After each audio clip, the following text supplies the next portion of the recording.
I'd like to thank the grace of heaven and the virtues of the masters and the mercy and compassion of the grand predecessors, predecessors, transmitters, temple masters, lectures, and everybody for giving me this opportunity to talk about today's topic, which is chapter 14 of the Tao Te Ching, or the Classic of the Way and the Virtue. Okay, so chapter 14. This is going to be the longest chapter so far. Okay, chapter 15 will be even longer than this, and then chapter 20 is even longer. So anyway, so we're working our way up. But okay, this chapter is very compared to the last two chapters, right? Chapter 13 and 14. This is much more, I would say, metaphysical. It's more it's more abstract. Okay, let's put it that way. Okay, compared to the last two chapters. All right. So chapter 13 and 14, 12 and 13. It's a bit more. How can I say? It's a bit more tangible. Okay, maybe that's a better term. It's more tangible. Whereas this chapter 14, it's much more abstract. You can say it's metaphysical, but anyway. Okay. All right. So so this chapter in Chinese they call it Dao Ji Zhang. Okay, it came from the last two words of the chapter. Of this chapter, the last two words. But I'll define it at the end. But for now, let's just call it the Tao axiom, or the postulate of Tao. Okay, that's how I translated this. All right. Okay. All right, so let's look at, so there are three sections in this chapter. Some chapters have two, some chapters have three, some chapters have 4 or 5. So this chapter, since it's a little bit longer, it has 3 sections, okay? And each section, except for the each section is pretty long, but anyway. Okay, so the first section is basically, Lao Tzu is kind of giving us a intro, okay, of describing the Tao, I would say describing the Tao, but it's like pointing us. Okay, pointing us. Maybe that's a better word. Okay, then the middle section would be describing. Okay, so or analysis, and then the last section is the conclusion. But okay, so the first section is composed of, I think it's 8. Let's see, 1, 2, 3, 4, 5. Five phrases, or 5 phrases. Okay, 5 phrases. All right. So the first sentence or first phrase is, look at it. Look at it. It cannot be seen. It is called colorless. Okay. So the first word means to look, to observe, to see, to inspect. Okay. This means it, a possessive article of. Okay. Third and fourth words means can't be seen or invisible. You can say, okay, it's can't be seen. And then the fifth word of the phrase means a name. Okay, it means name. Okay, in this case, it's a noun. Okay, it could be an adjective. Okay, but it's a noun. Now, the sixth word means to call, to state. Okay, so the last word is very important. It's basically it means e. E means literally it means to level, to flatten, to raise, to tear down, to even, to make smooth. But in the ancient context, it's basically anything that is colorless, transparent or invisible. Okay, so that's what it means. Okay, but there's a deeper meaning. Okay, the deeper meaning of E, it means it's changeless. It's a constant. Or it's the constant within the changes of forms. Okay, all right. So it's that constant. Okay, even though there may be changes, things are changing. Okay, forms are changing. The weather is changing, but there's still a constant within that change. Okay, it's almost like what's that? Have you guys heard of what's that? Fractal geometry? Okay, it's kind of similar to fractal geometry. Okay, right? Fractal geometry has a pattern, but then when you drill down inside it, or within that pattern, there's a replication of the same pattern. Anyway, okay, so that's the constant. Okay, even though the pattern is changing. Okay, anyway, all right. Okay, so the basic meaning of this phrase is basically the essence of Tao cannot be seen, or the Tao is invisible. Okay, it can't be seen. Okay, okay. The another meaning is the essence of all Buddha nature is also invisible. Okay, or intangible, invisible. Right, intangible will come later. Okay, so the higher understanding is the unchanging truth that is invisible. That is the Tao. Okay, all right. That's what what Lao Tzu is referring to. You notice the word Tao is not mentioned here, but he's referring to that. Okay. All right. The deeper understanding is it also represents our Buddha nature. Okay, that it's invisible, it's colorless. So the implication is this: what we could see, or what is visible, is really false. Okay, so all the forms, all the phenomena, okay, they're all false. And what is invisible is true. Now, what do we mean by that? Okay, so what do we mean by the visible, false, all the forms? Because they're subject to change. Okay, they're change. All right, so therefore, it's not changeless or not constant. All right, okay. So the key point is this: we should not persist in clinging to forms. We are attached to labels and forms. Labels and forms become fixed and rigidly set. This means fossilized, but it just means set in stone or marble, right? For they are all false. All are constantly changing. Yeah, right. That's why. So only the void, or the or the true emptiness. Okay, that'll come later. Okay, is formless. It's unchanging, or it's the greatest form of the formless. That is the Tao. Okay, so basically he's describing, or he's pointing us, right? Oh, that there, even though this Tao is invisible, but still there. Okay, all right. Essentially, that's what it is. All right. Okay, all right. The second phrase is now. It's talking about, okay, first we can't see, right, with the eyes. The first phrase has to do with the eyes, right, because it's colorless or transparent or invisible.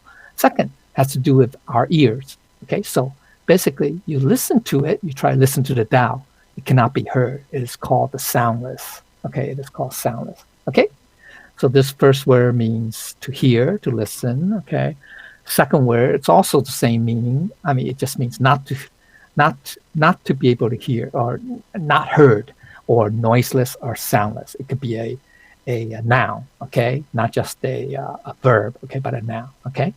And the meaning of last phrase, xi, okay, it rhymes with e, okay, e, this e, e, okay, it rhymes with xi, okay, all right, okay. So basically, xi literally means rare, okay. It means rare, scarce, uncommon. Okay, rare, okay. But in the ancient context, it means this: silence, soundless, noiseless, inaudible, okay? Okay, there's a deeper meaning of that, of this silence. It's the sound of soundless. Are you guys familiar with the Zen? You guys know what koan means, right? Koan. It's called the Zen. Not a parable. It's a Zen. Yeah, it's like not a Zen parable. The actual translation is, it's a Zen. It's like a Zen question. It's like a question or statement. Okay.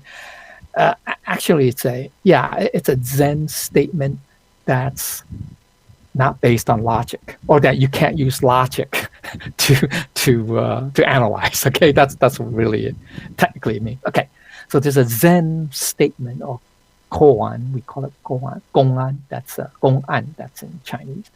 Okay, it says, have you guys heard of this saying or this statement? Because we hear the sound of two clapping hands, right? We know what the sound is, right? We can hear, right?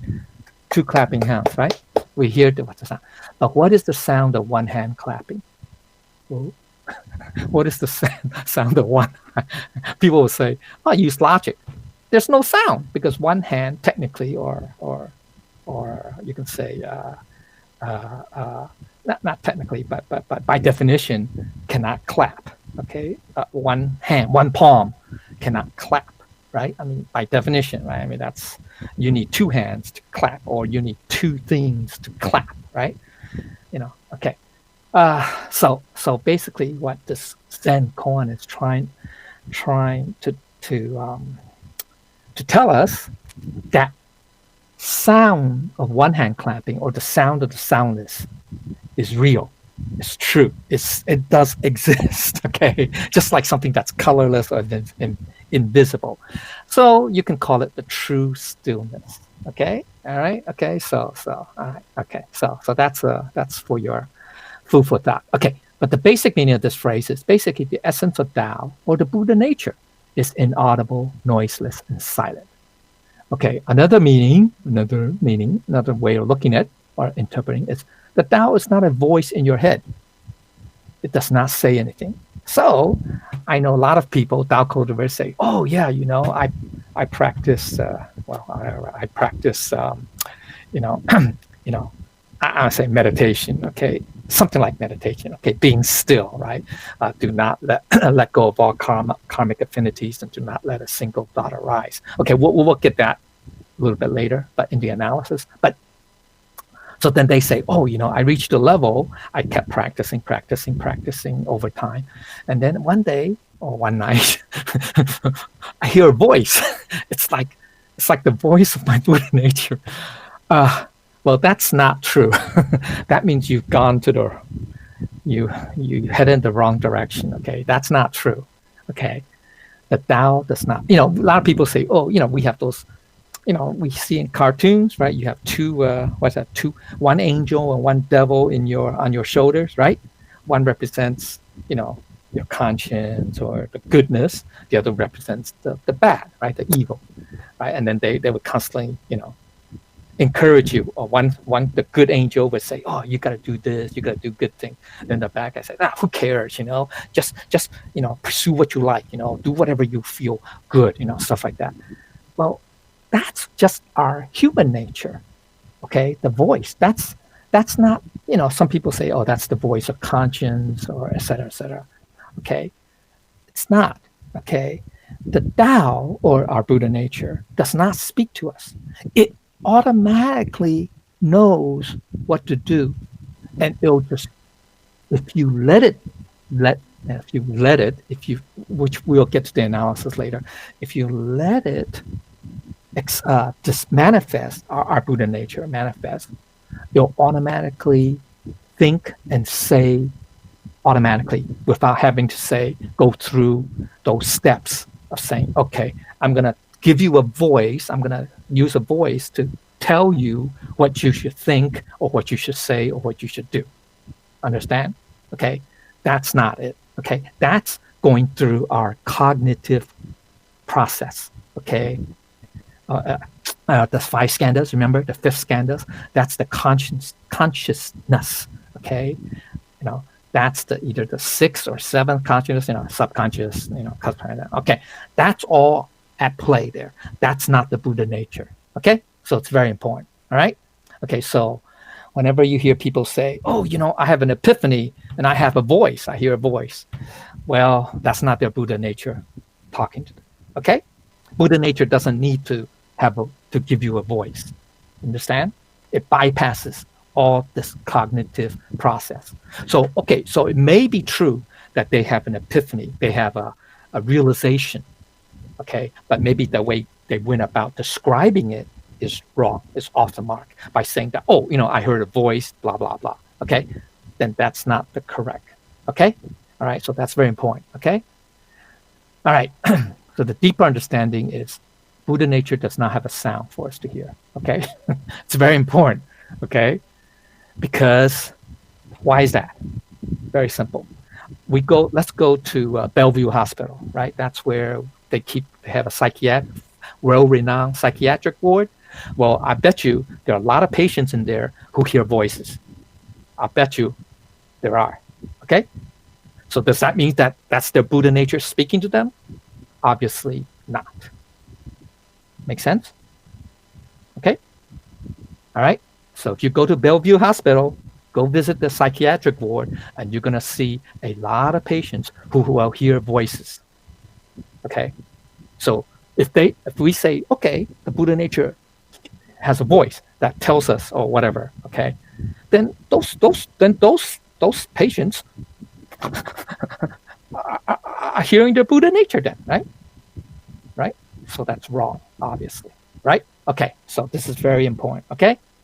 So we cannot rely, remember, on forms, be it voices, forms, obviously, voices, shadows, lights, color, etc., okay? Right? Okay, right? We talked about that the previous chapters, okay? All right, so the higher understanding is this.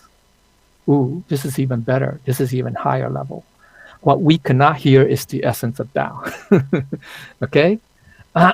So the key is you don't rely on your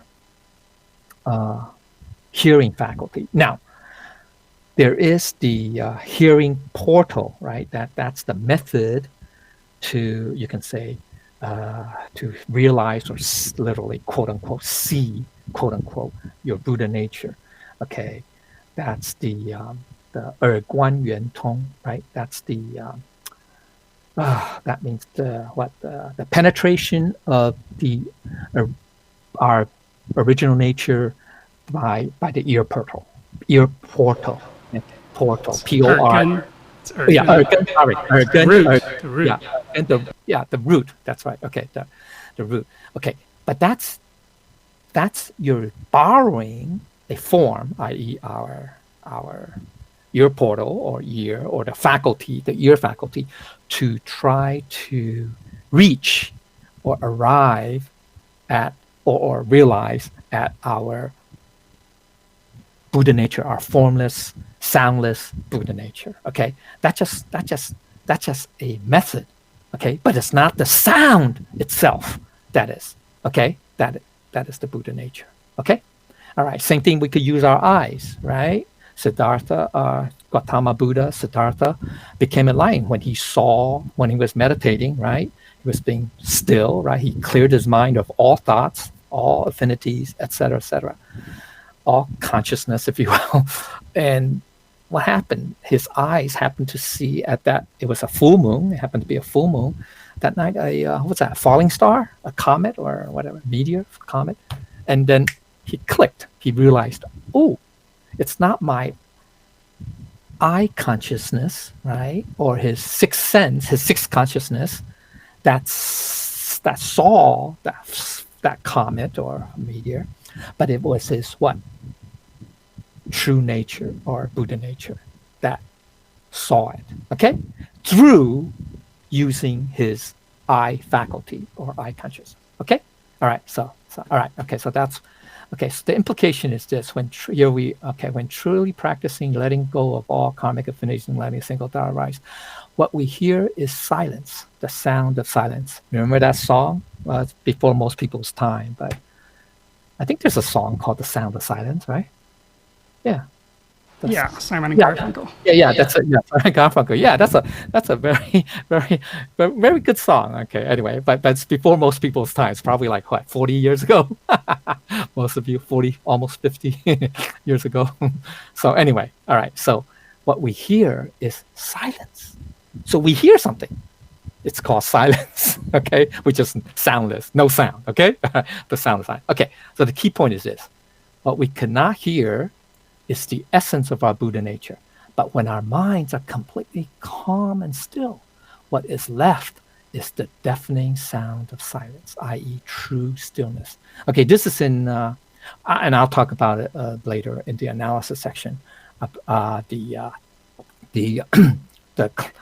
classic or the Sutra of Purity and Stillness. Okay, Qing Jing Jing. Okay.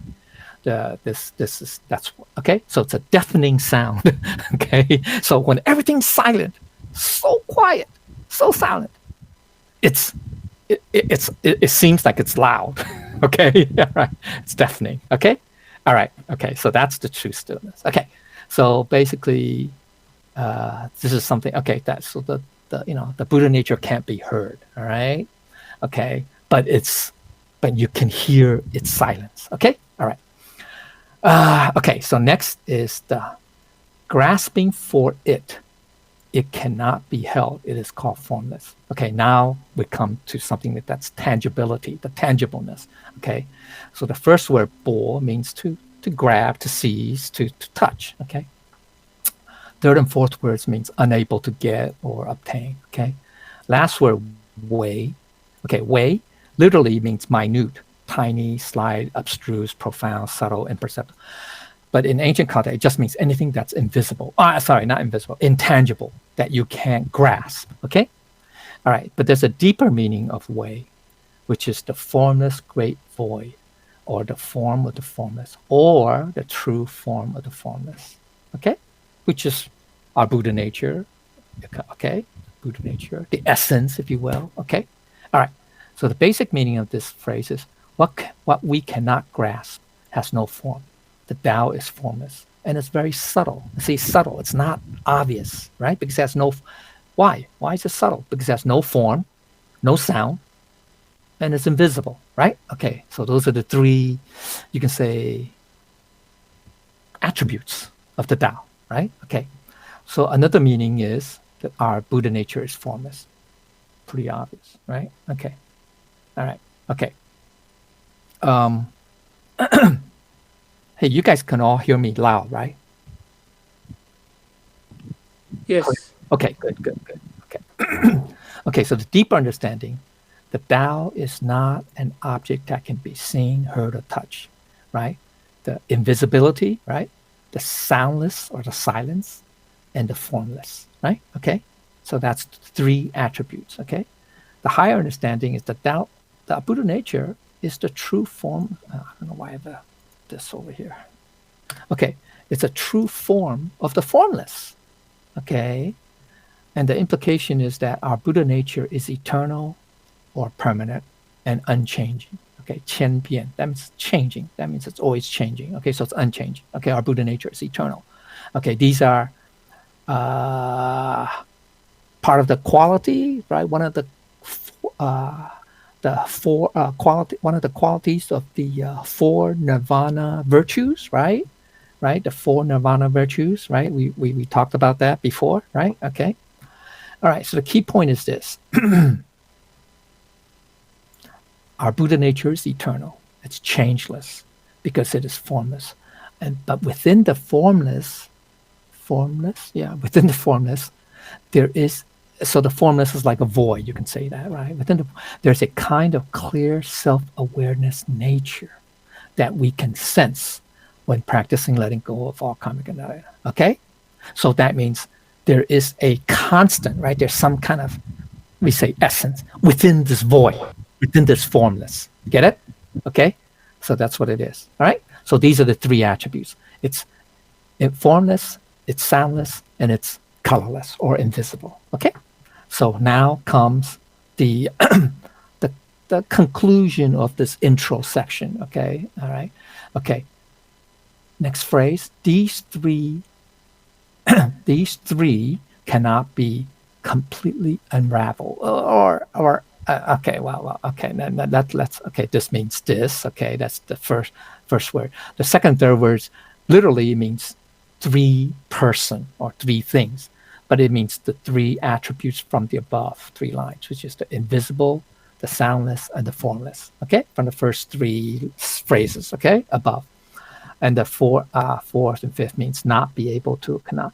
And sixth word means to reach the limit. Okay, in this context, it means complete, totally, okay? Literally, it means to reach the limit, apex, summit, zenith, okay? All right, okay. The last word, 解, or it's a 解, literally means to ask a question, to interrogate. But in this case, it's to find an answer. So that's why it cannot be completely answered or unraveled, okay? So the basic meaning is this. The three attributes, which is what? The invisibility, the inaudibility, and the intangibility or formless of the Tao are impossible to comprehend completely. Okay? So another meaning, there's another meaning also, another, correlated meanings that these three attributes are simultaneous or are true all the time. Okay? So, example, people say, for example, like say a rock, piece of rock, okay, or mountain, okay? It's visible, but it's soundless. It has form, but it's soundless. right? Okay, the wind, it's invisible and formless, but it has sound, right? Okay, yeah. So when you look at all forms, all phenomena, generally, one of these is not true for one of these. Okay, so it's not all three. They don't have all. They do not exhibit all these three qualities. Okay, simultaneously. Okay. Now you can say, I don't know, emotions. I don't know, emotion. Emotions is invisible. That's I don't know. But I know. Yeah. Well, no, that's not true. Or if you're angry, you make a sound. You curse, right? So that's not soundless. Okay. Well, anyway, love. I don't know. Love. It's invisible. It could be soundless, I guess. I don't know. Is it formless? How do you display love? You have to display it, right? But anyway, okay. All right. Okay. So, but here's a deeper understanding. This is where we're going to the classic of purity and stillness. Okay, we're talking about these three attributes. There's another understanding of the three attributes, okay, from the Qing Jing Jing, okay, chapter 7 or section 7, verse 7. I call it chapter 7. There's Qing. I don't know why this is like this. Okay, all right. There's an internal, external, and object side. Okay, so the first one is the inner reflection of mind, reveals that our mind is definitely illusory. It's not real. Okay, it's not real. What does that mean? Remember the 4 mindfulness, right? One of them is to mindful that the mind is what? What? Impermanent, right? The 4 mindfulness, 四念处, right? Part of the Eightfold Paths, right? Eightfold or Noble Eightfold Paths. It's that the mind is 无常. It's impermanent. It's always changing. It's always changing. Right now, you have this thought. 5 minutes ago, you had a previous thought. 5 minutes in the future, you can have another thought. So it's constantly changing. It's constantly processing. Okay, all right. So that's why the mind is illusory. Okay, because it's not constant. It's not still. Okay. All right. Then the external portion is the outer reflection of forms reveals their illusory image. Okay. Remember, we say forms, right? But forms are always changing, just like our minds, right? The constant here is that everything is changing. Okay, that's the constant. That's the constant. Okay, that all these are changing, including forms. Now, some forms take a longer time to change. Some forms can change right before our very eyes, right? But the fact is, they're always changing. It's just a question of duration, how long it takes to change, right? Okay. So it proves that even though I see the mountain today, wow, the mountain is huge. You know, it's imposing. It's majestic. It's high, tall, blah blah blah. It looks like it's like that for a long time. But you know what? Millions of years ago, that mountain was at the bottom of the ocean, right? And maybe millions of years into the future, that mountain could also disappear or also could become go back to the bottom of the ocean. So same idea. Okay. All right. So objects. Okay. Distant reflection of objects reveals their illusion. Okay. Things come and go. Okay. Things have a beginning and end. Okay. We see the birth of humans, but then also the passing away of humans. Okay. Okay. We see the birth of stars and the passing of stars, right? When they go supernova or turn into a neutron star or black hole, right? Okay. All right. Okay. So that's what the 3 attributes also, okay, from the Qing Jing Jing perspective. Okay. All right. Okay. The higher understanding is this. No matter whether it's the mind, our illusory mind, whether it's the forms or objects, these 3 are all empty. That means they're not real. Okay. They all go back to the void. Okay. To the void. Okay. They all return to the void. Maybe that's a better phrase. Okay. So the implication is this. The essence of Tao is beyond all things in this material world.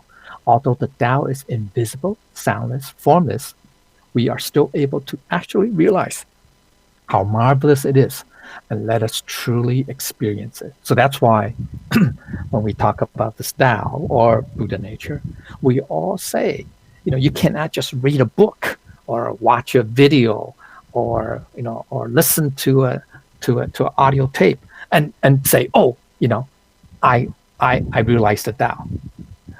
You have to experience it yourself. Okay, all right. So if you're thirsty, the only way for you to quench your thirst is you have to drink the water yourself, right? Okay, same idea. All right. So the key point is this: no matter how much we question, no amount of questions can provide an answer about this Tao. That's very important. Okay, although Tao is invisible but exists, inaudible but exists, intangible but exists, this Tao that very certainly exists is what we need to realize. Hence, true emptiness, marvelous existence. Okay, or some people say the void consciousness. Okay, but okay, so it's a different way of saying that. Okay, so there's no amount of questions that can provide an answer. Why? Because the Tao is indescribable, which we'll talk about in the analysis section. Okay, in the second section. Okay, all right. That's why. Okay, so in this intro section, right, this first 5 phrases, Lao Tzu is saying, he is making the point, saying that even though it's invisible, the Tao still exists. Even though it's inaudible or soundless, it exists. Even though it's intangible, or you can say formless, right? But it also exists, still exists. Okay, so that's what we call it the axiom, because it's like a self-evident truth. I'll explain that at the conclusion, but it's like that. Okay, in Chinese they call it 自明. 自明 what's it? 自明公理. No, it's 自明. What's the term? 自 the term is, hold on. The term is 自明之理. Okay, self-evident truth. Okay, or something like that. Okay, all right. Okay, here's the last line of the first section. So he's concluding. He's making a conclusion of his intro. So they are combined into one.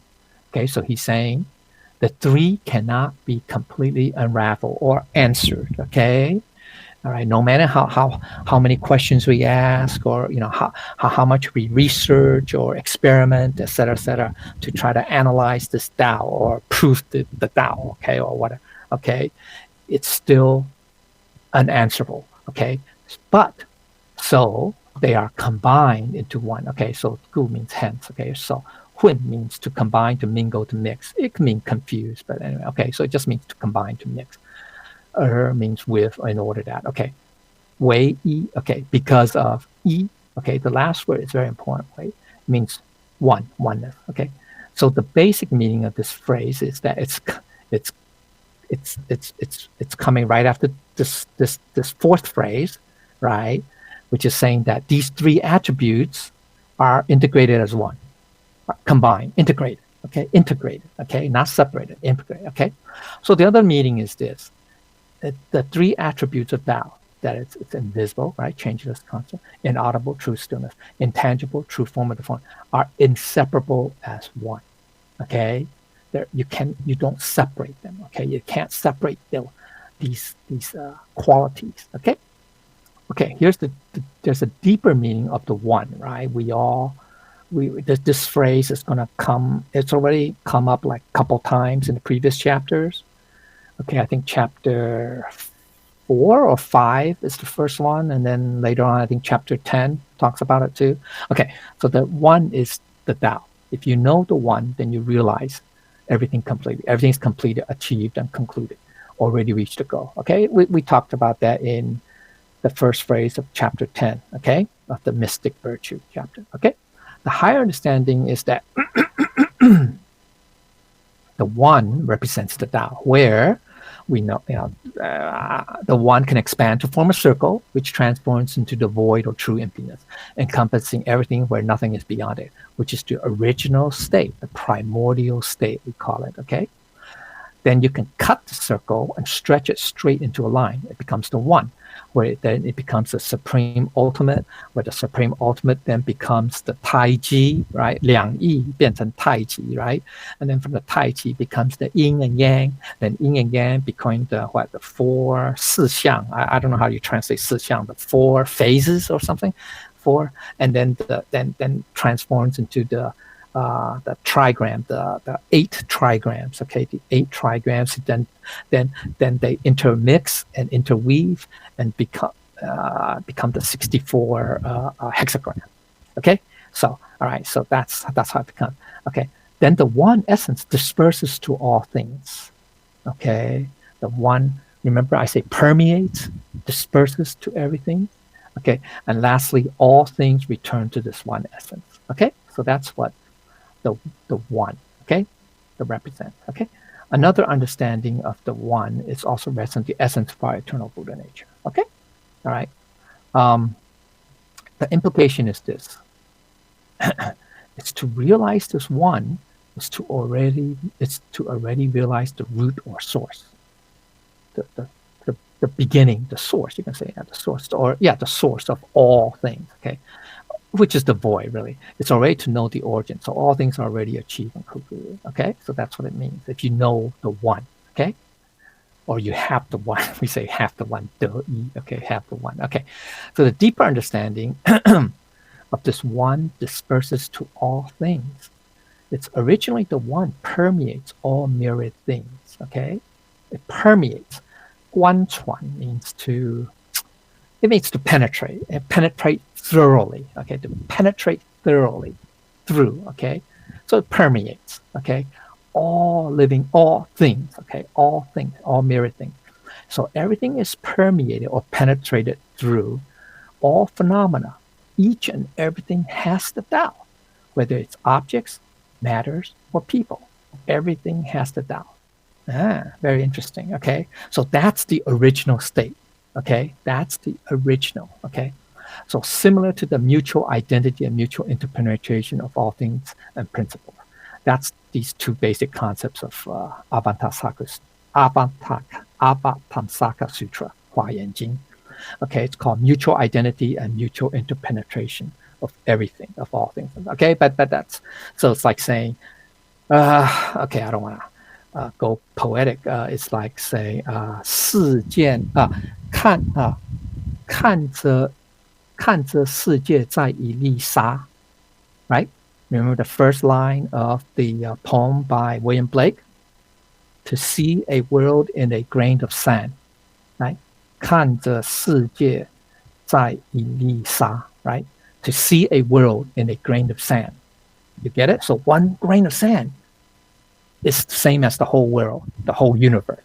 Okay, it's the same idea. Okay, all right. Okay, the key point is this: it's the 3 attributes are inseparable from the one. The one is the essence of the Tao. Presently, we are cultivating to expand our Buddha nature to encompass everything, then return to the one, to return to the unmatched Buddha nature essence, to be able to return to the one. That is the meaning of to merge into one. Similarly to one is all and all is one. Okay, so the one is all, that's up here. The one is all, and the all is the one. Okay, all right. Okay, so that's what this phrase into one means. A lot of meaning, huh? Okay, all right. So that's the end of section 1. Okay, so basically. He's basically, it's about the Tao. Okay, the Tao has this. It's even though it's invisible, even though it's soundless, even though it's formless, but yet it has these inseparable, these integrated qualities where it is changeless, it is constant, right, and where it is this oneness, right? It permeates all things, or the void, you can say permeates the void, the kong, right? Or the, xu kong, right? The void. And yet everything will all return back to that void. Okay, so that's the one. All right, okay. Now the second section, here's the analysis. He's kind of describing some of the I won't say attributes, but describing the states, the conditions. Okay, all right, section 2. All right, so so it basically says it's above it, it's not bright. Below it, it's not dark. Okay, all right. So this means okay. So yeah, I don't need to go this. The third and fourth. This word means not bright. Okay, not clear or indistinct. Okay, all right, all right. The last two words of the second phrase means not dark, dim, obscure. Okay, it can mean to conceal or hide. That's the verb, but this is we're using adjective now. Okay, right. So the basic meaning of this first phrase, above it not bright, is that can understand the Tao in terms of spiritual illumination, but not as a physical thing. Okay, remember it's not a form, right? It has no form, but you can say it's a spiritual illumination. Or another meaning is saying it's some kind of non-physical energy. Okay, yeah, you can, Okay, so the basic meaning of the second phrase, okay, which is below it not dark, it means although there's no physical light, physical brightness or illumination, but it's still not dark. So it's neither of them. Okay, it's neither of them. All right. Okay. So another meaning is this: dualistic concepts like brightness and darkness are concepts that do not apply to Tao. Okay, because the Tao is beyond the duality. Remember, it's absolute, right? So that's why. Okay. All right. So that because these are dualistic, right? Bright and dark, right? Okay. All right. So the further understanding is because there is day or light and night and dark in the phenomenal world, there's a clear and distinct contrast. 对比. But within the essence of our Buddha nature, there's no such sharp distinction. Okay? Okay? Because it's, number one, it's formless. But it has the point is, besides being formless, invisible, and soundless, it's what? It's non-dualistic, right? Okay, it's non-dualistic. That's why. Okay, so there's no distinction. Okay, whether it's light or dark, bright or dim, none of that. Okay. All right. Wow, this is a good story about. Okay. Oh, I'm thirsty. Okay. Okay. Here's the deeper meaning. Deeper meaning, guys. Okay. Okay, this is about Buddha's conversation with Sariputra about the candlelight that can illuminate 1,000-year dark room. Okay?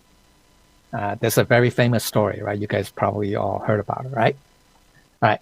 So Buddha asked Sariputra one day, and they're having a discussion. Okay? Buddha asked Sariputra, after a candle is lit, will the darkness of the 1,000-year dark room disappear? What do you think? It's not a trick question, right? Buddha wasn't trying to trick Sariputra. Sariputra is what is this? What is he known for? Anybody? What's he known for? Nobody knows. Come on. Wisdom. That's why the Heart Sutra was addressed to him, wasn't it? And the Heart Sutra is what? It's part of the Mahaprajnaparamita Sutras, right? Which is the Wisdom Sutra. Okay? One of the 40 sutras, by the way. Okay? All right. Diamond Sutra is part of that too. Okay? But anyway. All right. So Sariputra replied, yes, of course. Of course the darkness will disappear. Of course, right? That's not a trick question. Okay? Maybe if you're blind, yeah, you would say, there still will be darkness, but it's maybe not as bright. Okay, well, okay, all right, okay. All right, then Buddha then followed up and asked the next question. He goes, then where did the light come from? Yeah, sorry. Where did the light come from? Yeah, where did it come from? Yeah, when you light a candle, ding, where did it come from? What's the answer? Came from nowhere. And then, where did the darkness of the 1,000-year dark room go? Did not go anywhere. Sound like a trick answer, but it's like So this doesn't seem logical, right? I mean, okay, well, anyway, no, in reality, the light of the candle and darkness of the room neither comes nor goes. It's just a changing in state or in status. It's almost like quantum mechanics. I don't want to go into quantum mechanics, right? If it's a one state versus another state, right? Okay, anyway, doesn't matter. Okay. It's like quantum mechanics, but anyway. Okay. So this is called permanence and changeless. It neither comes and goes. Okay? It's neither. It's neither. See, these once again, dualities, right? Duality, right? Come and go, appear, disappear, light, dark, etc., right? So our Tao or Buddha nature, it's not that. It doesn't have those qualities. It neither comes nor goes. Okay, we'll talk about. I think just right below it, another phrase that refers to this. Okay, so this is called permanent, changes, because it doesn't come and go. It doesn't come and go. It doesn't appear and disappear. It's always permanent. It's always constant, never changes. So Tao is neither brightness nor darkness. Okay, yeah, permanent, 常住. Yeah, you can say permanent. Yeah, permanent, 常住. It's always permanent. This is kind of a double, eternally permanent, and that's what it means. Always permanent. Okay, all right. Okay, so that's a good story, right, about Sariputra with Buddha. Okay, all right. So the higher understanding is this. Here it is. Okay, are we going to talk? No. Okay, all right. Okay, not yet. Okay, so when the Tao arrives, I mean, it really doesn't arrive, but okay, it came from nowhere. So when the Tao leaves, it goes nowhere. Okay, it neither comes and goes. Okay, so and I want to get to this to the next here's the next bullet point. Okay, with respect to ourselves. Okay, because this is all abstraction, and we're talking about the Tao. Something that's abstract, right? Something that's, but with respect to ourselves, where do we come from? I'm not talking about the physical body. Obviously, physical. We say, we come from parents. Okay, from the mother. Okay, fine. But what about our Buddha nature? What about our spirit or soul, whatever? Okay, even though soul and spirit, okay, doesn't. Okay, technically, spirit and soul does come from somewhere, but. Well, no, it doesn't. It's like the light. Okay, it doesn't have a candle. But anyway, okay. So where do we come from? Actually, we came from nowhere. So after our last breath, where do we go? We go nowhere. Okay. This is also known as Rurai, Tathagata. All right. The meaning of Tathagata means it's a breakdown of two words. It means Tathagata or Tathagata. It just means well come and well go. One who comes well and one who departs well. That's what literal translation of this Sanskrit term means. Okay, but it just means that it's permanent and changeless, which is the essence of Buddha nature. Okay. I didn't put it in here because I got lazy. But so when we respect ourselves, where do we come from and where do we go, Aksara? So when in the, I think it's in the, no, I don't think it's in the Parinirvana Sutra, but at the very end, right, when Buddha was about to attain Parinirvana, okay, leave his physical body, right? Ananda, right, at that time, Ananda was still a middle-aged person. He's probably in his either early 30s or late 20s, early 30s, because he's been following the Buddha like for 20 plus years, about 25 years. Okay, 25 years. He entered when he was very young. He was like a young boy when he joined the Buddha's order. Okay, Buddha's Sangha. Okay, so Ananda, he was still relatively young and not obviously not at that higher level like Sariputra or Shiputi, etc. Okay. He asked. He was very sad when Buddha told him that it was time for Buddha to leave, right, to leave this world. And so Ananda, he was like crying and he was like, asking, "Oh Buddha, but if you're gonna leave this world, where are you gonna go? Where are you gonna end up? Is it nirvana? Is it is it Dharma Dhatu, Dharma, And Buddha said, "No, I'm not going anywhere." I'm not going anywhere. So Ananda was confused, obviously, because he still has that notion of the form, right? That Buddha nature as the form. Whereas Buddha is saying his Buddha nature is actually everywhere. Because remember, he already expanded. He's a Buddha, right? Our Buddha nature, to reach the Anuttara Samyak Sambodhi, right? Anodoro Samya Samputi, right? That's the Anuttara Samyak Sambodhi. To reach that level, it means that our Buddha nature is at one with our it's the Miao Jue, the you can say the marvelous awareness is at one or merges, or you can say permeates the entire cosmos. That's the 53rd level. Okay, that's called 究竟觉 or absolute awareness. Okay, that's technically that's what it is. Okay, so that means to become a Buddha, i.e., like Siddhartha, like Buddha. Okay, even though right, he was about to quote unquote leave this physical world or to die, like we say, to pass away, to reach parinirvana, his Buddha nature is everywhere already. It permeates the entire cosmic void. Okay, so therefore, even though quote unquote from our perspective, a person who passes away, who's leaving, leaves that the spirit, right, or the Buddha nature, spirit departs or leaves that physical body. Buddhas do not. It's very interesting, huh? The Buddhas don't. You know that? Okay, they don't. So that's why the Buddha nature is everywhere. Get it? Okay, so if we reach that level, we are Buddhas. No question. No doubt. Okay? All right, so that's why Buddha is one of his titles is also called Tathagata, okay, or Rurai. Okay, that's obviously okay, same. Okay. Because his Buddha nature, or we say his Buddha nature, it's really his Dharmakaya, Fa Sen. Okay, his Dharmakaya does not come to the body or leave the body. It's already everywhere. Okay, it's already everywhere. It's already within that body. Okay, it's within everything actually. Okay, all right. So okay, all right. So it's kind of abstract. Yeah, it's kind of difficult to grasp. But anyway, okay. All right, so the implication is this. Oh, this is a lot. Okay, here. The most difficult thing to realize about our Buddha nature is its stillness and unperturbedness. Why? Because when we think of our Buddha nature, it's only within our bodies. That's what we think, right? That's what we think. That's what Ananda thought of Buddha, right? Okay, before his parinirvana. And not knowing that originally it's permeated throughout the entire cosmic void.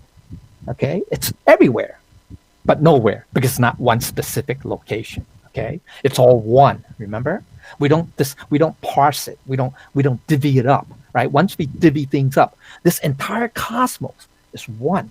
Okay, or the void, the cosmic void is one. Because unfortunately we are not at that level, or we are not, throughout. We're not permeated throughout this entire cosmic void. We kind of divvy up the space, right? We divvy up the space. And how do we divvy it up? For convenience, we say, oh, there's up and down, right? So the north, the Big Dipper is north, so that's up, up. And then there's the southern, the Southern Cross or constellation, whatever, I forgot the name of that constellation. That's the south, so that's down. So there's up and down, right? So we separate it. We separate the space. We divide up the space into, even though, it's not, we don't physically divide it. We just conceptually divide it, right? And then we have directions. We have what? East, north, south, east, west, and up and down, right? So therefore we develop this whole space into these components, these parts. But in actual reality, it's still one. The whole space is one, right? Okay, it's just that we divide it up because we don't, either we don't understand it or we don't see it as one, because we're not at that level. We have not permeated throughout the entire cosmos. Okay, all right. So in this life, this life, why our Buddha nature does not permeate the entire cosmos and everything? Why? Why not? Why? Because of our attachments, to forms, to false views, desires, arrogance, rage, doubt, and ignorance of our true nature, or true self, true nature. Okay? Remember the 7 agents, 7 messengers, Chisu. They obstruct our Buddha nature, causing our Buddha nature to be confined and constrained within our physical bodies. That's why it's not every. That's why when we say people pass away, their Buddha nature or spirit soul departed, went someplace, went to, I don't know, went to the heavens, celestial realms, or the underworld, etc., etc. Actually, that's not true either.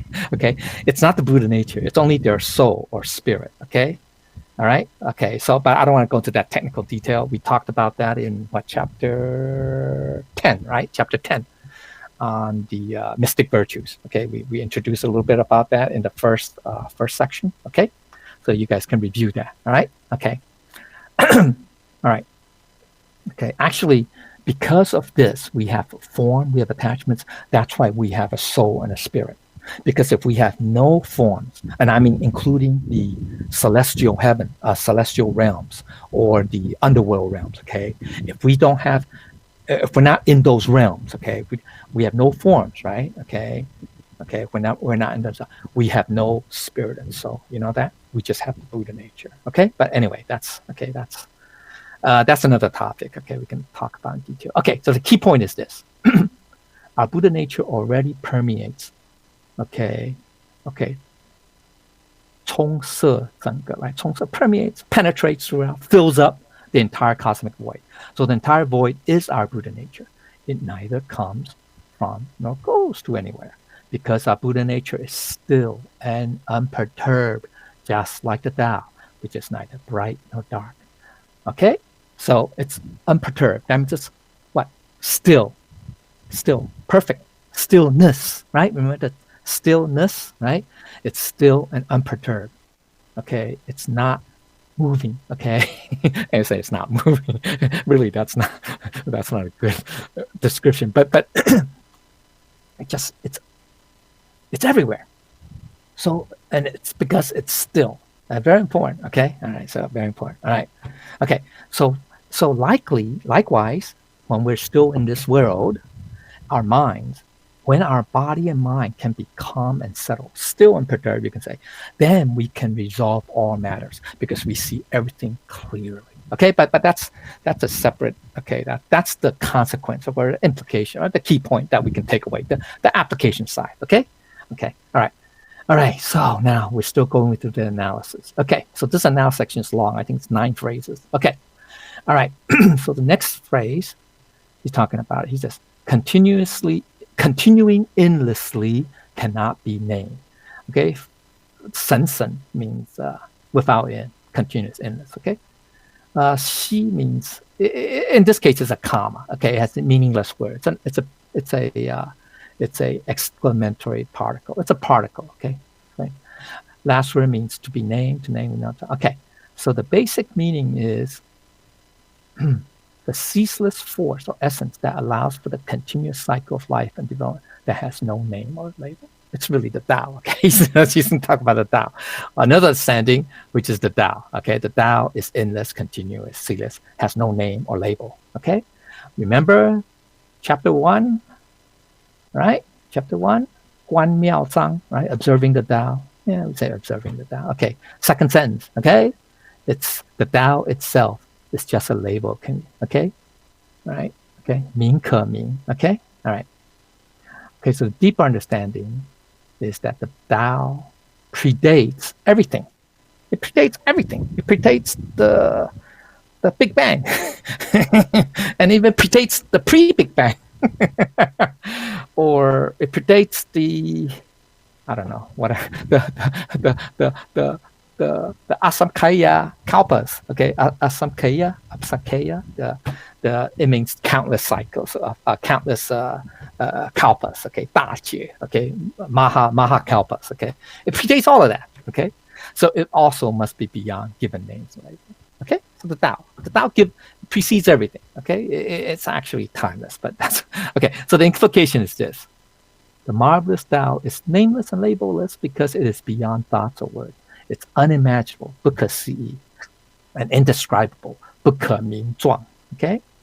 Okay, so that means unimaginable. It could be saying unfathomable, or incomprehensible. Yeah, you can say that. Or unimaginable. Okay, or unthinkable. Okay, unfathomable. Okay, all right.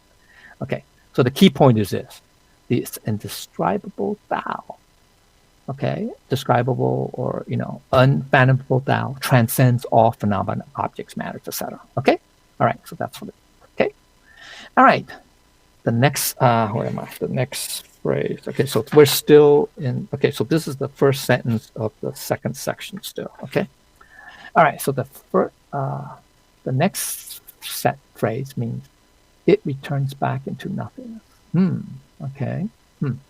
So 复归 means to return, to go back, to return to the original state. 于白 means okay, or into. 无物 literally means empty, devoid of substance, or nothingness. Okay, but the basic meaning is this: all forms ultimately return to nothingness. Okay, all forms. Okay, that's the basic meaning. Okay, the deeper meaning is the Tao, or the void. Remember that void is the source of everything. Okay, it's the source, because all things go to that nothingness, that void. Okay, return back. Okay, so that, and therefore, and also all things come from that. Okay, so that's the cycle. That's the natural cycle. Okay, all right. The deeper understanding is everything comes into existence, then returns back to its source. Okay, 万物多有呈现. It means appear. This means to appear, but it just comes into being. Okay, and then returns back. Okay, the implication is everything, including life form, including our life forms. Okay, life originates from and eventually returns to the Tao, the formless. So from the form, return to the formless. This is an inherent, endless, or natural cycle of the Tao. Okay, it's inherent. That's the way it is. That's the Tao. That's the way it is. Okay, so that's why we say this is the axiom. Okay, this is a postulate. That's the way it is. We can't prove it. I can't prove it using logic or using math or using science. I can't prove it. But that's the self-evident truth. Okay? So that's why we call it the Tao Ji, or the postulate. Okay? That's the way it is. Okay? So the key point, you can say that's an assumption too, a postulate. Yeah. In mathematics, they have postulates, which is like, you can say it's a type of assumption, but you can't test that assumption. You can't prove or disprove that assumption. It's really weird. Okay, but that's in mathematics. Okay, all right. Okay, so the key point is this: all forms come into existence for a short duration. Yeah, I mean, so it's relative. Short duration, right? Short duration. How long is short? It could be, 1 second. It could be 1 minute, 1 hour, 1 day, 1 week, 1 month, 1 year. But then it could also be from a Buddha's perspective or from the Tao perspective. From our Buddha nature perspective, because the Buddha nature and Tao is timeless, it could be what? 1 Mahakalpa. Or many, many Mahakalpas. Okay? Right? Remember we talk about the destruction of the different realms, right? We talk about the 10 Dharma realms, 十法界, right? The highest level of the formless. Is it the formless? No. The realm of the desire, the realm of the form, right? The realm of the form? Is it the realm of the forms? Yeah, that's the second, right? The second one.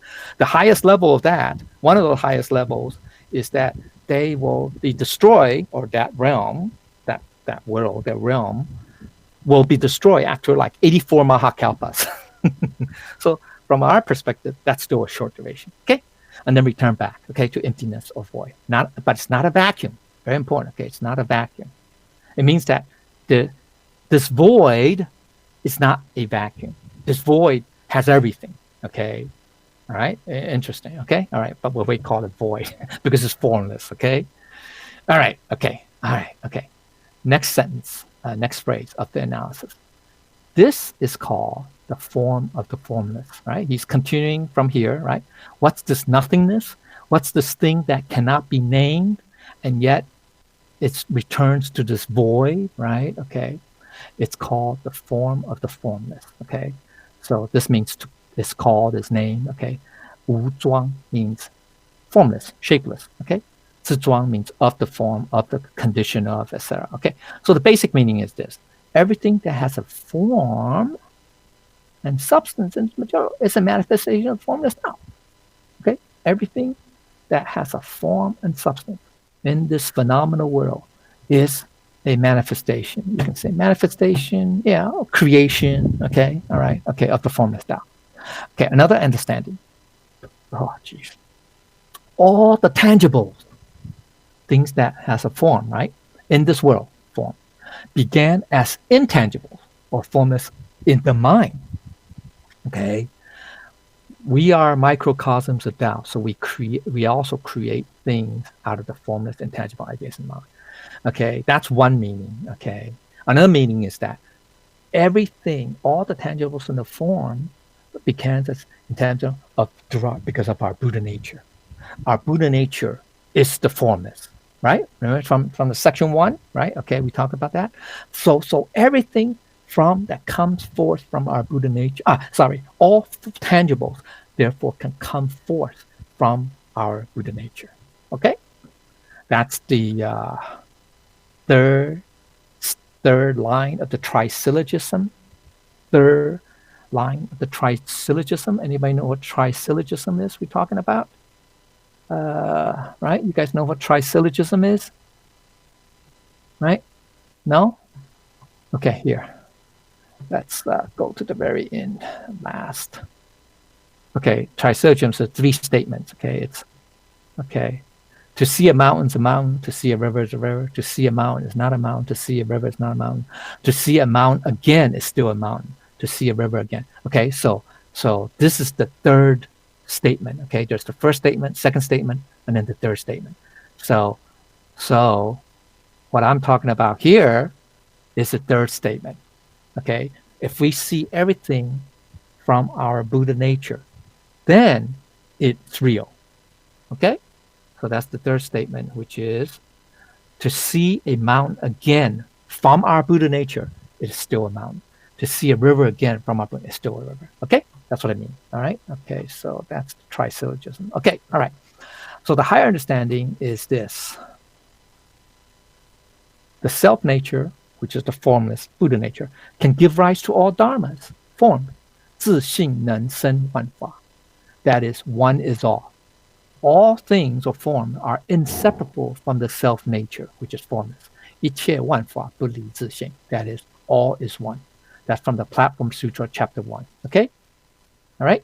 That's when he became enlightened. He said that. You know that?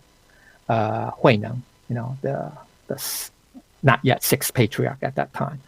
You know, he when he was in the room, you know, at midnight he went to the room to the abbot, to the 5th patriarch. He went, you know, he said these lines. Okay, he said something in between too. There are 4 phrases in between, but okay. So this is proof that he understood. He realized. Okay, all right. He became enlightened. Okay, so the deeper meaning is this: when no forms appear, this kind of state is the essence of the great Tao. Interesting, huh? When no forms appear, it's a void. It means it's a great void. Okay, so the implication is this: unfortunately, we are easily influenced by forms. So wherever there's a slight movement or sound, we are unwillingly held hostage by the form. So we better be careful. Okay, we cannot allow the forms to take us hostage. Okay, remember I said earlier here, right? Remember we talked about this, right? Why our Buddha nature does not permeate the entire cosmos? Because we let these attachments, these forms, these desires, arrogance, rage, doubts, you know, the 3 poisons, etc., to block, obstruct, hinder our Buddha nature. All right? That's why. So we should not, okay, so we have to be careful, okay, to not let, right here. Yeah, okay, to not let the forms affect us, influence. Okay, so the key point is this: by returning back into nothingness is the form of the formless, which is to enter completely into the essence of the Tao, into our self nature, Buddha nature. Okay, similar to Buddha's flower sermon. You guys remember what the flower sermons? 念花四众, right? Regarding the essence of the Buddha nature, he said what?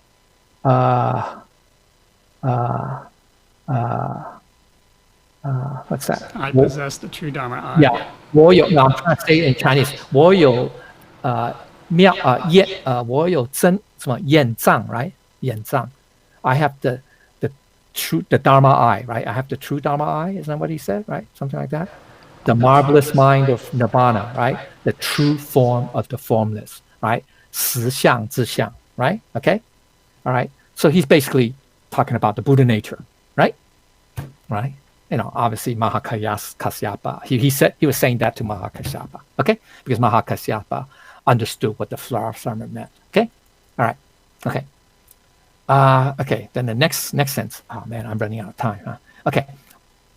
The image of the imageless, this is called a trance. Okay, all right.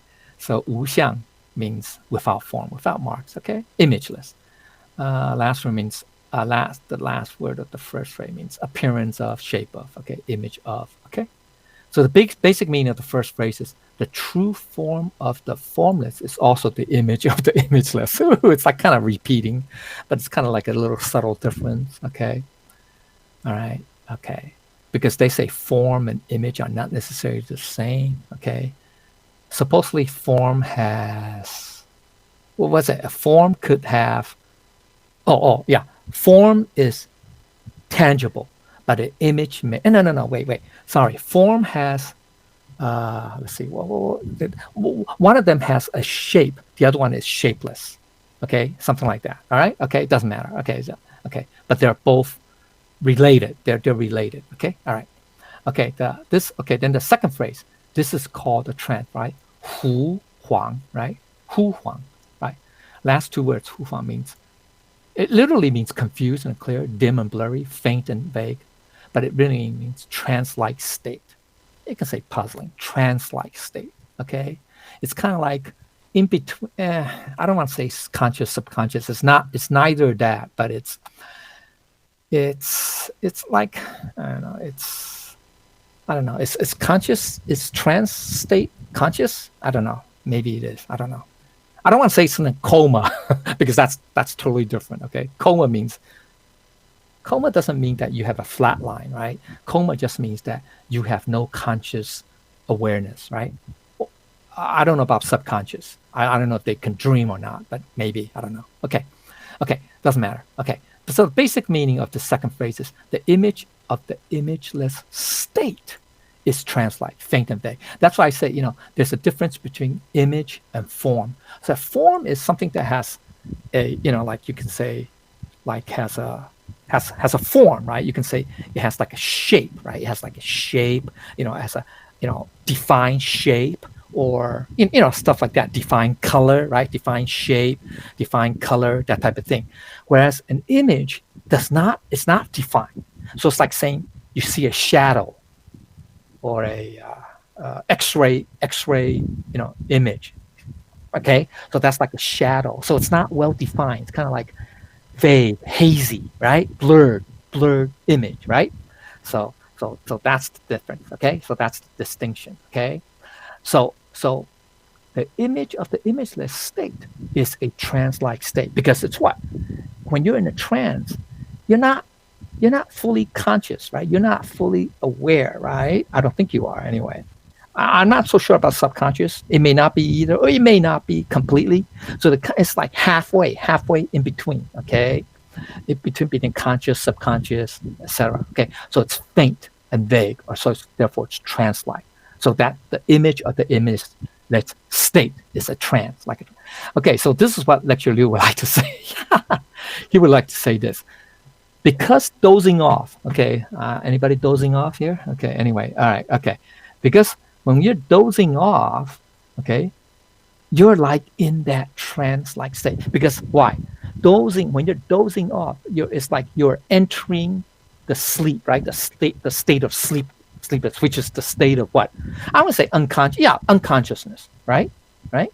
So when you're awake, that means we're conscious, right? We're conscious, we're aware. Right? We can think, we can see with our sense organs, right? We can see, feel, touch, etc., hear, taste, smell, etc., right? So as we're dozing off, right? Those senses kind of get, I don't know, uh, I'm gonna say go to sleep, but kind of like starts to shut down. Not shut down, yeah, but loses its full. It's not at its full capacity. Maybe that's another way of saying. Okay, so it's entering before you enter the sleep state, right? The sleep, or deep sleep would be one thing, but sleep. When you're asleep, you're definitely not conscious, right? You're not seeing anything, you're not hearing anything, you're not smelling anything, you're not tasting or feeling anything, right? You shouldn't anyway. Okay, a deep sleep. Okay, deep sleep is when I don't know, is it they say you go into REM, I don't know, whatever. Okay, so that's when you start dreaming. Remember, rapid eye movement. That's why you have to be in a deep state of sleep in order to have dreams. If you're in a what's that state? There's a state of sleep where you just sleep. Some people they say they sleep very lightly. They're light sleeper. Is that what they call them? I don't know. That's the phrase. That means a certain a slight sound or a slight, I don't know, smell, sensation, or right will wake them up. Right? Isn't that right? Right. That's called. Some people they say they're light sleeper. So if you're a light sleeper, it's very unlikely that you'll dream. You get it? Because if you're dreaming, it's hard to wake up. Okay, so that's why you have to be in a deep state of sleep. They say you sleep like a log. Okay, that means if you're in that deep state of sleep, okay, that's where you have REM, rapid eye movement, which means that you start dreaming. Okay, so what Lecture Liu is saying that when you're dozing off, so before you're gradually, being less conscious, right? Less aware, right? But yet you're not completely asleep in a deep sleep state. You're like that in between state. Okay, that's what's he meant by dozing off. Okay, you're dozing off, nodding off your head. That's a neither. It will not create dreams because it's not a deep sleep. Okay, state, nor arouse our hearts and stir up and yet we're not conscious. Our conscious awareness level is not enough such that we will be woken up by a sound or a sensation or a smell, etc., etc. Okay, get it? Okay, so that's like entering a trance-like state. So that's how he described it. Okay, so people say, oh, what's a trance-like state? Do I have to meditate? Do I have to meditate? Some people do. Yeah, some people meditate, and they reach that. Especially those certain the what do you call that? Monks. Okay, certain the Mahayana monks, when they do meditation, they reach that state, that trance-like state. So they're not in deep sleep, obviously. So they're not dreaming. But yet they're not in a fully awakened conscious awareness state either. Okay, so you can say that. All right. Okay, so that's like, okay. Anyway, that's what it means by trance-like. Okay, I'll talk about sleep psychology here. Okay, all right. Deeper meaning. It's that trance-like state allows us to know that it is not a vacuum. It's also not the emergence of existence or form, neither existence nor non-existence. So it's like an in between. It's like neither or. It's like neither this or neither that, or not nor that. Okay, so that's that trance-like state. It's not a vacuum, because if it's vacuum, then everything will be empty. That means it's non-existent. There's nothing. When you're in a trance-like state, you still have some awareness, right? You still have. It's like, because you're not totally in a deep sleep state, right? But everything's kind of like a little bit blurry. It's kind of vague. It's not clear, right? Hazy, if you will. Okay. All right, foggy. Okay, so it means that there is something. Okay, that something's going on, or something's going on. Okay, so it's not a vacuum, but it's also no emergence of forms. In other words, we haven't dreamed. We're not dreaming anything, or we're not having any thoughts. Okay, we're not creating any thoughts. Get it? Okay, thoughts. Okay, or sensation. Okay, whatever. Okay, so that's what that trance-like state is. Okay. So the implication is this. We go into this. The trance-like state is unimaginable, okay, or unfathomable, like the fourfold negations. Anybody remember what the fourfold negations are? If you listen to the Buddha Nature lecture class, lecture series, he talked about a lot of it. Okay, use the fourfold negation. Okay, it's neither existence or no, it's not existence. Okay, not emptiness, not both existence and emptiness, and not neither existence nor emptiness. So it's none of the above. It's none of them. Okay, get it? Okay, so that state of, we can say, of the true emptiness, if you will, of our Buddha nature is this. It's really like this. That's why it's indescribable. Okay, it's unimaginable. Okay, all right. So the key point is this. It's okay, it's right here. It's our Buddha nature essence is unimaginable, which is extremely transcendent, though, transcending what, all words and all forms. Okay, so it's indescribable. All right, it's unimaginable, undescribable, etc. So it appears to be like a trance. Call it like that. Right? Okay. All right. All right. Now we're talking about. We're still in section 2. Still in section 2. Okay. We're almost at towards the. We got like 4 more phrases. Okay, to go to the conclusion. Okay, so we're at the last line of our section 2. Okay, or the analysis, you can say. Okay, all right. Okay, so you said greeted, or some people say confronted. Okay, greeted, its front cannot be seen. Follow it, its back cannot be seen. Okay, so once again, he's describing that about the Tao either, right? Like saying it's imageless, it's formless, right? Okay, it's the form of the formless, the image of the imageless. And now he's saying the front, you can't see its front if you're meeting it head on. And then when you're following it from behind, you can't see its back. Ooh, it has no beginning and no behind, no front or no back. Okay, anyway, so the first word in means to greet, to face. Okay, 欢迎的迎, I think it says 欢迎的迎. Okay, all right. Let's look at the third and fourth word. Means not to see. Okay, not be seen. Okay, so means, it literally means head, chief, but it means first or front in this context. Okay, so the basic meaning of the first phrase is to be unable to see the front means the beginning goes back as far as the origin is lost in time. Okay, so it just means that it's, you don't know where the beginning is. Okay, there's no beginning. Another way is no beginning. Okay, you can say, yeah, the beginningless. Okay, all right. Okay, the deeper understanding of that first phrase is that it's always there. So there's always there. There's no beginning point of the Tao. Get it? The Tao's always there, right? It's always there. That's why we call it, well, timeless. Okay, but anyway, okay, it's always there, always existed. It's eternally present. Okay, then the second phrase, follow it, its back, it cannot be seen. So the first and second, okay, means to follow. Okay, Qihou means its back. Okay, the back. Okay, so the basic meaning of the second phrase is the Tao just continues on indefinitely, forever and ever. Okay, so it has, at the first phrase, it means it has no beginning, and the second phrase means it has no end. So therefore, consistent. Okay, all right. So another meaning is the Tao existed long before humanity and will be around long after humanity is extinct. The Tao has no beginning nor end. Okay, so is it in Genesis? Yes. No, it's in Exodus, right? When Moses went up to Mount Sinai and then saw the burning bush, and then he heard a voice, right? And he goes, what did God tell him? I am the Alpha and the Omega. Okay, I'm the beginning and end. So that's another way of saying, all right, okay, the Tao is the Alpha and Omega, which is that, right? No beginning, no end. Okay, all right, okay. Always there. Okay, so the deeper meaning is this. It's infinity and eternity or permanence is the nature of the Tao.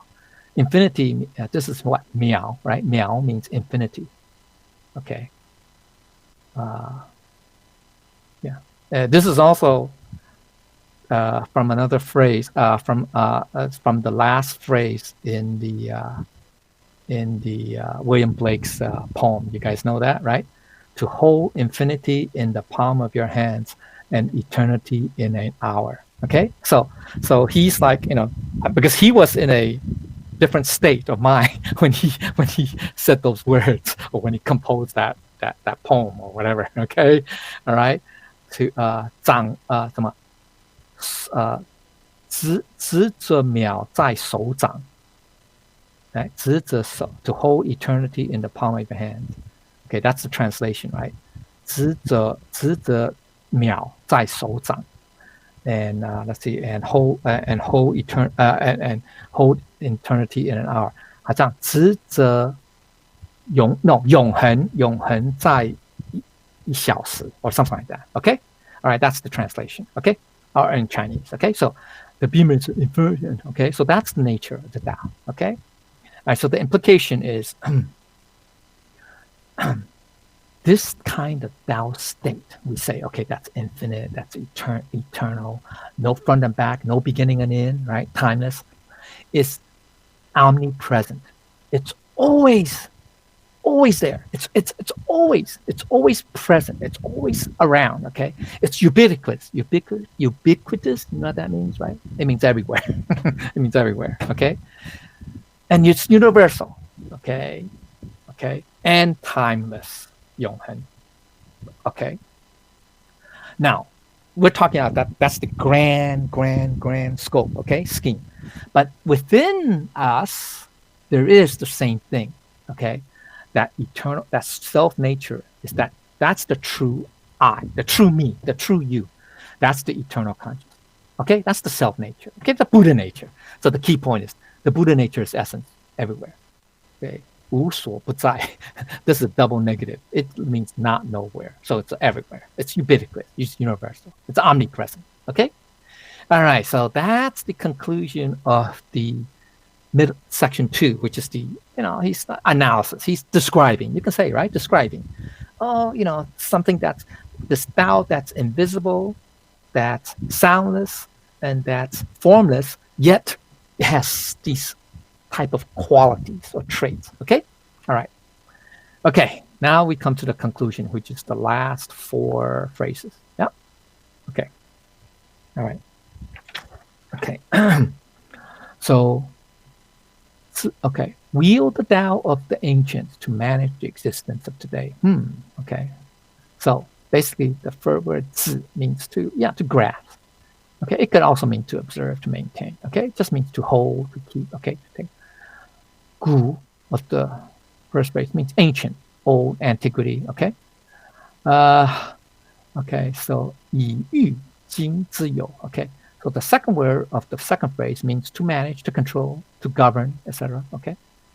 The third word of second phrase means the current, the present, today, modern era. Okay. Last word means to have, to possess, existence. Okay. Okay. All right. So the basic meaning is, is to use the Tao. Basic meaning of this sentence is to use the Tao of the ancients, which is formless, to manage today's world, which has form, which is phenomena, right? Okay, it's to apply. It means to apply the Tao. Even though the Tao is formless, it can be applied in today's world, okay, or in the material world, okay, or in the physical world, okay. That's what I mean. Okay, so the deeper meaning is this, though. Okay, what's the deeper meaning of the Tao of the ancients? The Tao that existed before the heavens and earth were created. Tao is neither ancient nor modern. Remember, it is timeless and changeless, right? It is the Alpha and the Omega, the beginning, the beginningless and the endless, right? It is timeless and changeless. Okay, so that's what the Tao of the ancients mean. Okay, all right. Okay, so it's neither ancient nor modern. The Tao is timeless, right? Remember? Okay. So the deeper understanding is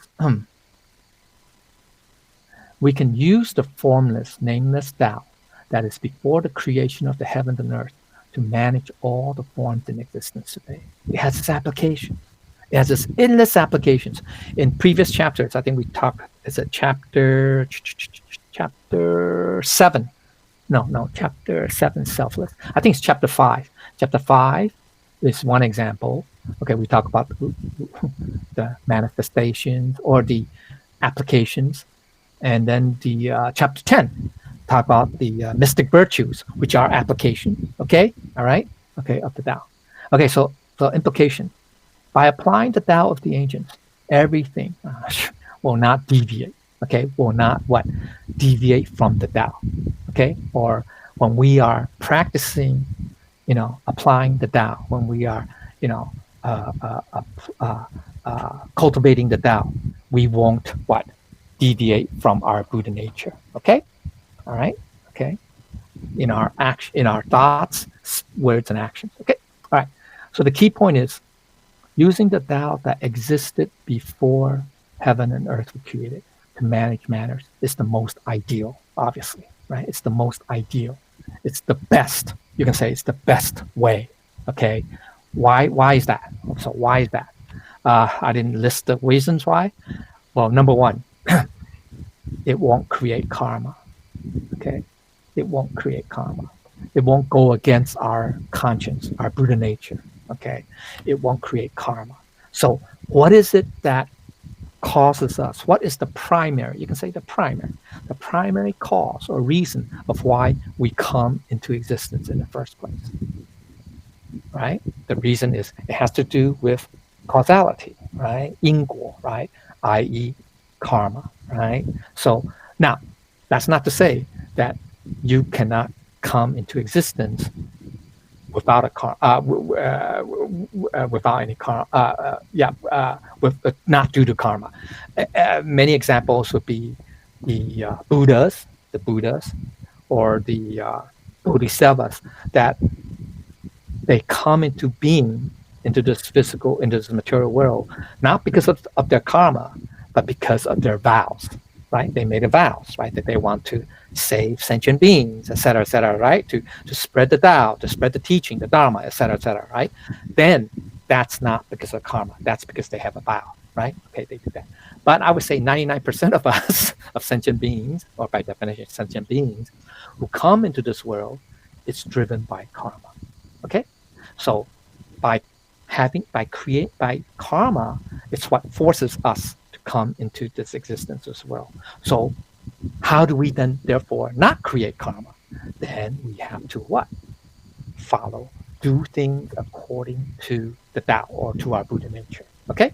That's the way it is. So that's the most ideal, you can say the best, the highest level, the best way not to create karma is to follow our Buddha nature. Very interesting, right? Okay. And also, obviously not to, what's that? Follow, those seven messengers, right? I talked about that, the seven messengers earlier, right? Not to go that way, not to you follow them. Okay. All right. So, all right. Okay. All right. Okay. Or human nature, you can say, because human nature is dualistic. Anything that's dualistic will create karma too. All right. Okay. By the way. All right. Okay. So the key point is okay. So that's the first line, the conclusion. Okay. The first two phrases that we can use this, we can apply this. So this is the conclusion now, right? He's talking about previously that even the Tao is invisible, right? Remember, it's soundless and it's formless. You can't touch it. You can't feel it. You can't touch it. But yet it can be applied. Okay. All right. Into that. All right. Okay. And here is the last line. One can know the ancient beginning is called the Tao axiom. It is called the Tao axiom. Okay. Whew. Okay. All right. Okay. So the first word means to be able to. Okay. To be capable of. Okay. It can mean skill to, energy, able. Okay. So this is a verb now. Okay. So the second word means to know. Okay. It's also a verb. Okay. All right. To perceive, to realize. Okay. The last word, the first phrase, means the beginning, the start, the origin. Okay. Okay. Okay. So the basic meaning of the first phrase is this. It's just very basic. Okay. Very superficial. It's the in-depth knowledge or understanding from the ancient beginning, i.e., the immersion, absorption, and application to every part of your life. Okay, that's how we would apply it in our everyday lives. Okay, that's just a very superficial. Actually, the deeper meaning is this: it's able to know the ancient origin continuously to the present. Okay, being able to know the ancient origin continuously. That means it's It's continuous. Okay, so that means it's our Buddha nature, right? Our Buddha nature. It's ancient. It's present. Our Buddha nature. We have this Tao within us, i.e., that this essence within us, which is the Buddha nature. Okay, our Buddha nature. We're talking about the Tao now. Okay, is that the big that? Now we're not talking about Buddha nature. We're talking about the Tao now. Okay, is that the bigger scope, the higher level, higher scope. Okay, this means that there is a lineage. It means major, a standard of rules, a natural order to the nature of Tao. Right? Remember? Okay. All right. Okay. So the last word of the second phrase literally means age, period, or discipline. It could mean order, or it can mean to record or to chronicle. Okay, that's what it means. 记录的记, okay, record, okay. But that's the superficial meaning, okay. So the deeper meaning is this. It's order, rules, standards, essential points, dictum, truth, or fundamental posture or action, which is 自明之理, or 公理, or 地 means truth, okay. Truth that is assumed to be self-evident, not susceptible of proof or disproof, which is beyond imagination and beyond description. That's why it's called the Tao Ji, okay, the Tao axiom. Because why? It's self-evident that there is something in this cosmic void, or in this this emptiness, this cosmic void. It has something. It encompasses everything, okay? Or it's the source of everything, okay? There's something, okay? There is something. It's not a vacuum, okay? All right? So that's a fundamental, you can say, postulate or assumption. You can say it's a key assumption, okay? That's why we have that faith in the Tao, okay? So that's why we need faith, okay? Which I'll talk about a little bit later, okay? Near the end, okay? Okay, but it's not self-evident. I mean, it's assumed to be self-evident, but it's not subject of proof or disproof because we cannot prove it or disprove it. On the one hand, we can't prove it because we can't use science to prove it. Because why? Remember, it's invisible, it's soundless, it's what? Intangible. But not only that, it's what? It's indescribable. Okay. All right. And we can't disprove it because when we're in that trance-like state, right? Remember in the analysis section 2, he said that you're like in between, right? You're neither in deep sleep or you're not fully aware or conscious or awake, okay? But there is something. There's that fuzzy little, fuzzy image, okay? That there is something present, okay? All right? Okay. So there is that, okay? But it's beyond imagination and description. That's why we can't really prove or disprove it. We really can't. So this is a truth or the principle that is assumed to be self-evident, okay? That's Tao Ji, okay? So the basic meaning of the second phrase means that there is a pattern from the one to the many. Remember we talked about in the middle section about how that oneness gives rise to everything, right? The sixth patriarch, right? It's that the self nature can what? Manifest all dharmas, right? Okay, so it's the one to the many, from the complexity to the simplification to the oneness of Tao, 万数归一本. And yet everything also return to the origin, to the source, to the void. Okay, so that's the true emptiness and marvelous existence, or we call it the conscious void or the nothingness of pure awareness, which is kind of it just true emptiness. It just means that there's this one, that the oneness of the one of the Tao, that Tao. It's so marvelous. Even though it's formless, even though it's invisible, even though it's soundless, yet it can create everything. But everything also has to return to the one, okay, to the Tao, okay, to the void, okay, to the infinite. Because no form, the many, right, these are the forms or phenomena, eventually all have to disappear, right? Okay, go back to the void. Okay, so there's a deeper meaning of the Tao axiom. Okay, here it is. All right, I forgot to put in right here. It doesn't matter. Okay. The deeper meaning. You can say the oneness. Okay. We talked about that in the first section, in the intro, right?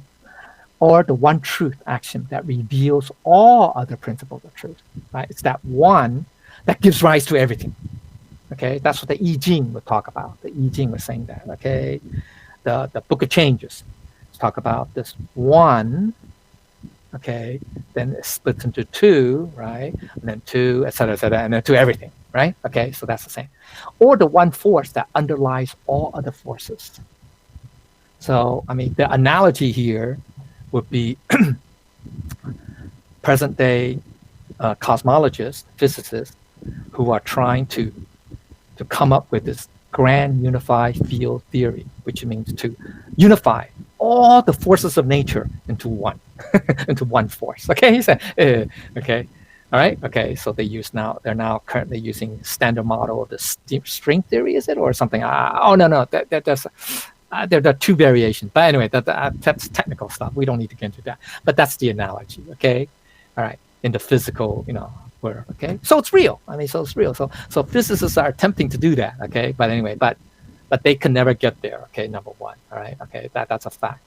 They get closer, but they never get there. Okay. Then the last one is the one true reality that creates all reality. Okay, what is this? I meant to. I forgot to put it in. It's what's the one true reality? Anybody know what the one true reality is?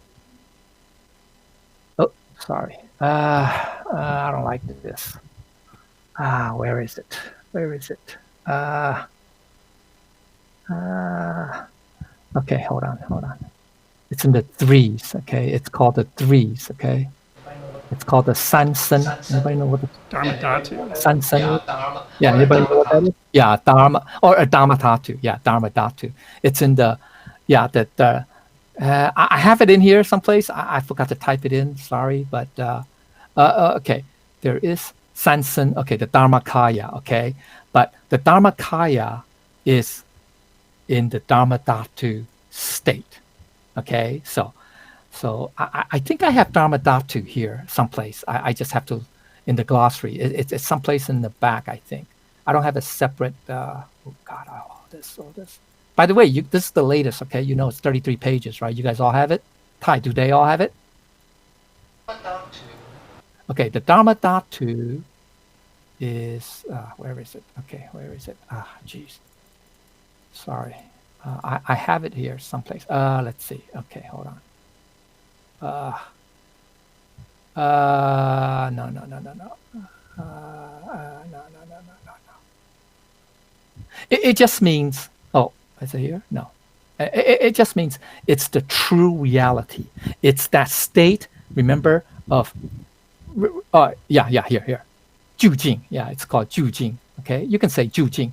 Beyond space time, same as Dharma Dhatu. You can say 无极理天先天. Okay, yeah, we can. That's using the chant. Okay, that's the same. Okay, that's what it means. Okay, so that one reality creates all realities. Just like, remember, I talked to you about. Okay, so our Buddha nature is in that, because it's the Dharmakaya, right? The Buddha nature is the Dharmakaya, right? It's the Sansen. Right, it's the Fasen. Okay, you can say it's the Dharmakaya, which is what? In the state of Dharma Dhatu, or the ultimate or true reality. So if we come everything from that Buddha nature, from that Dharma Dhatu, it creates all realities. So therefore, remember that third syllogism, the trisyllogism I talked about? Remember? Trisyllogism? Right? Trisyllogism. The third statement. Okay. The third statement, which is, if we are in the Dharma Dhatu state, which is the Buddha nature, then when you see the mountain, it's still a mountain. When you see a river, it's still a river. That means all realities are created or comes from that Dharma Dhatu, i.e. the Buddha nature. Make sense? That's the Tao axiom. Okay. All right. Okay. All right, so another understanding. Okay, this is on a personal level. Okay, these are on the grand level. Okay, right here, all this, the 1, 2, 3, 4 here. These four meanings or interpretations. Okay, of the Tao axiom. are all very, very high level, very, I say very broad, right? Very grand, right? Okay. But then on a personal level, it means we are consistent in thoughts, words, and deeds in accordance with our Buddha nature. Non-conditioned conducts, having moral integrity, unshakable character, having a code of honor. That's on a personal level, okay, of how as a person, if we have this, we have this Tao axiom on a personal level. This is how we would express it, okay? All right, so the deeper understanding is there are major points of the Tao where the Tao has its essential points that need to be established first. That's another understanding of the Tao Ji, okay, the Tao axiom, okay? There are, remember we talk about what's natural order, I mean, the nature, right? The nature, what is eternity and infinity, right? Those are the nature. So the Tao has certain, I don't say, I don't say structure because it's formless. It doesn't have a structure, but it has like an order, or you can say certain rules that it follows. There's a natural order that it follows. Make sense? Okay, there's a natural order. So that's why we said it's the major point of that. Okay, they need to be established first. So once the implication is that, here it is, and that's where it applies to us. Okay, once the rules are established as follows, only then it is able to unify the four components of the five innate virtues. Only then, what are the five innate virtues within us? Only then there will be benevolence, righteousness, propriety, and wisdom. And that's four, right? That's only four. 1, 2, 3, 4, right? That's the four, right? Benevolence is the east. If we say the east, the west is righteousness, right? So east, west. And south is propriety, and wisdom is north. So those are the four headings, okay, 4 directions. Okay, this is according to the 5 phases, right, of the I Ching, okay. But then what's the center? The center is the faith. So that's the faith that we have to have in this Tao axiom to make the 4, the 四段, right? They call it 四段. 四段, okay. 四段 means the 4 components, okay. Okay, the 4 components.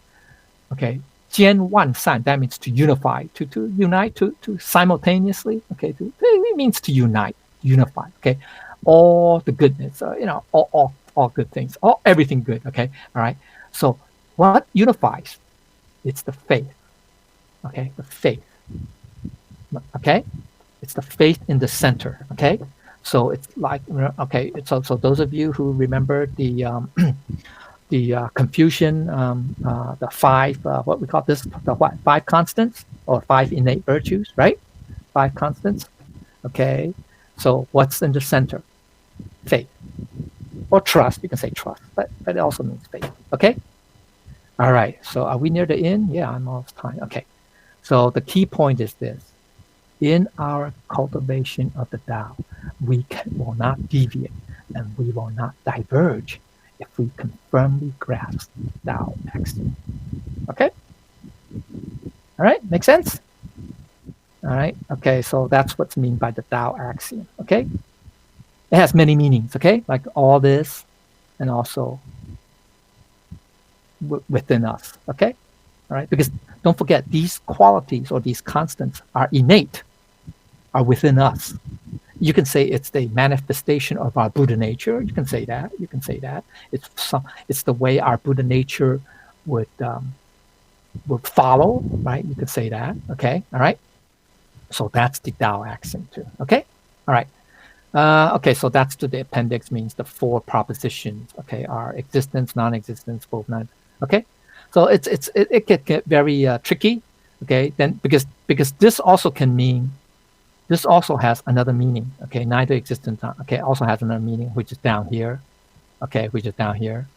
All right, it can also mean suchness, thusness, okay, dharma nature, okay? It's the bhuta tathata, bhuta tathata. All right, okay, all right. So, okay, so Tai, am I used up almost all my time? Overtime. Serious? How long did I take? How long did I 2 take? hours? Almost. 2 hours? Okay, sorry. Almost, yeah. Okay, dang. A lot of Okay, stuff. sorry. So long. lot of stuff. That's why this is a long chapter. Okay, all right. Okay, thank you. Any questions? See, actually, I mean, one way to kind of look at it is say everything, this whole universe, everything, all this, what we think of as reality, it's all in the mind. So it's all contained within the mind. Yeah, but the Yeah, mind yeah, is I mean, really yeah, our Buddha it's- nature. so it's- That's it's not our physical conscious mind. Lecture time. Mm. I got a few points to make. Very short point. When we talk about the force of the we talk about truth and force. Means the force means it will not exist. Maybe 100 years later or 200 years later. That's what we talk about. We say truth and force. Like our Buddha nature is real. Okay, but all the material stuff are Yeah. force. Yeah, Means so- will not exist in the Yeah, future. it's not permanent. Yeah, this Yeah. is 常住. Yeah, The other point, we talk about sound. Okay, so Sound. when you can hear the sound, or you cannot hear. These are no sound, no. It's also because the function of our Buddha nature, so we can hear that. Okay, so the lecture they always talk about this. No sound is also one of the correct. It's also yeah, because not what do you hear? I didn't hear nothing yeah. You're nothing. because our Buddha nature hear nothing. Okay, so this come back to the other things. Talk about the form of formless. Talk about our Buddha nature. Okay, 灵性. Yeah, it's there, but we say we know it's there. Why? Because we cannot. It's there because we can see, we can smell, we can hear all the stuff because it exists. Okay, so that's what we call real. It's 实相无相. It's the real. It exists. It exists. But it has no form. Yeah, but it's Yeah. So those kind of 实相无相 means yeah, it exists. Otherwise, we will not be able to see. We will not be able to otherwise hear. you'll be dead. You'll be Yeah, we'll be dead. dead. When the dead people also have ears, eyes, Right. and then but they cannot hear, they cannot see, but because the reason we can see because our Buddha nature, our true nature. That's the difference. So 实相无相. Thank you. That's my yeah. Okay. All right. So I think then we're done. Then I guess. So all right, we'll do one. Everyone stand up. Okay, I'd like to thank Okay, I'd like to thank the grace of heaven and the virtues of masters. And if I say anything wrong, I'd like to ask for Buddha's forgiveness. So Okay, one- thank you.